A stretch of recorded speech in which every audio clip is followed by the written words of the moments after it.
महात्मा ज्योतिबा फुले यांनी त्या काळात केलेले कार्य किती महान होते. कारण प्रवाहाच्या विरुद्ध जाताना खूप संघर्ष करावा लागतो. ज्या काळात शिक्षण काही लोकांच्याच हक्काचं होतं, स्त्रियांना शिकवणं पाप मानलं जायचं. त्या काळात स्त्रियांना आणि बहुजनांसाठी शिक्षणाचे दरवाजे त्यांनी उघडले.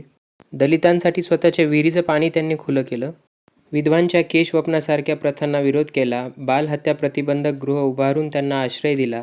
मुलींचं आयुष्य उद्ध्वस्त करणाऱ्या देवदासीसारख्या प्रथांना विरोध केला. आणि आपण आजही काही प्रथा का पाळतो हे मला कळत नाही आहे. त्यातलं उदाहरण द्यायचं झालं तर गावामध्ये भावकीमध्ये कोणाला मूल जन्माला आलं तर 10 दिवस सुतक पाळलं जातं. माझं म्हणणं आहे की एखादा जन्म झाला तो आनंदाची गोष्ट आहे. त्यात सुतक कसं असू शकतं?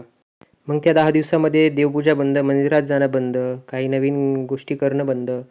ह्या खरंच योग्य गोष्टी आहेत का? आपण असंच विनातर्क काहीही मानत चाललो आहे पिढ्यानपिढ्या आणि याविरोधी वागायचं धाडसही कुणी करत नाही, कारण समाज काय म्हणेल किंवा भीतीपोटी. मग तुम्ही विचार करा, त्या काळामध्ये महात्मा फुलेंनी जे कार्य केलं ते किती धैर्याचं, किती संघर्षाचं असेल. त्यांना किती विरोध झाला असेल. काही दिवसापूर्वी असाच एक संवेदनशील आणि तत्त्ववादी निर्णय आय.एस. तुकाराम मुंढे यांच्या परिवाराने घेतला.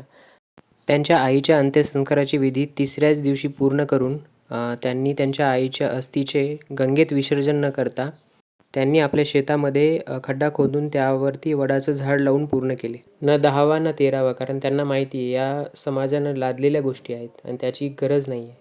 त्यांचं म्हणणं होतं की आमच्या आईची माया या वडाच्या सावलीच्या रूपात पिढ्यानपिढ्या जिवंत राहील. कारण निसर्गच या सृष्टीचा निर्माता आणि सर्वशक्तिमान आहे आणि त्याचं संरक्षण, संवर्धन हीच खऱ्या अर्थानं त्यांच्या आईला श्रद्धांजली असेल.